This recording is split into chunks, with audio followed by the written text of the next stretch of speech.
Hi hello Rajeev വ്ളോഗ്സിലേക്ക് എല്ലാവർക്കും വലിയൊരു സ്വാഗതം. ഇന്നെ കണ്ടിട്ട് ആരും പേടിക്കണ്ട കേട്ടോ. ഇന്ന് കരിമംഗല്യത്തിനുള്ള ഒരു ഒന്നൊന്നര റെമഡി ആയിട്ടാണ് അമ്മ വന്നിരിക്കുന്നത്. അത് എല്ലാവരും തേച്ച് നോക്കണം. അതിനെന്താ വേണ്ടെന്ന് വേഗം പറഞ്ഞു തീർക്കുകയാണെ ഷോർട്സ് അല്ലേ. ആദ്യം ഒരു സ്പൂണ് കരിഞ്ജീരകം, പിന്നെ ഒരു സ്പൂണ് എള്ള.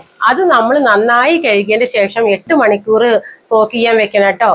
എന്നിട്ട് നമ്മൾ പൊടിച്ചതാണെങ്കിൽ പശുമ്പാല് കൂട്ടി ലൂസാക്കുക, അല്ലെങ്കിൽ പശുമ്പാല് കൂട്ടി അരയ്ക്കുക. പിന്നെ അതിൽ എന്താ കൂട്ടേണ്ടതെന്ന് പറഞ്ഞു തരാം. നമ്മൾ നന്നായി അരച്ചു കൊടുന്നു കേട്ടോ. കരിഞ്ജീരകവും എള്ളും നന്നായി അരച്ചു കൊടുന്നു. പാല് കൂട്ടിയിട്ടാണ് അരച്ചെണ്ണ.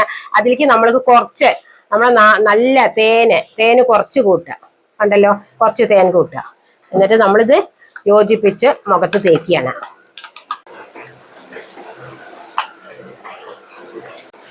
അപ്പൊ ഇതെല്ലാടും തേച്ചു. ഇനി 15 മിനിറ്റ് കഴിഞ്ഞ് കഴുകി കളയാം. ഇപ്പൊ 15 മിനിറ്റ് കഴിഞ്ഞ് വന്നിട്ട് അമ്മ ദാ കഴുകി വന്നു മുഖത്തൊക്കെ. ഇതിങ്ങനെ നിങ്ങൾ തുടർന്ന് കുറച്ച് ദിവസം ചെയ്യന്നെ വേണം. നന്നായി മാറ്റം ഉണ്ടാവും കേട്ടോ. ഇതിങ്ങനെ കഴുകി തുടച്ചതിന് ശേഷം നമ്മള് കണ്ടോ, നാളികേര വെള്ളം ഐസ് ക്യൂബ് ആക്കി വെച്ചതാണ്. നാളികേര വെള്ളം കണ്ടല്ലോ.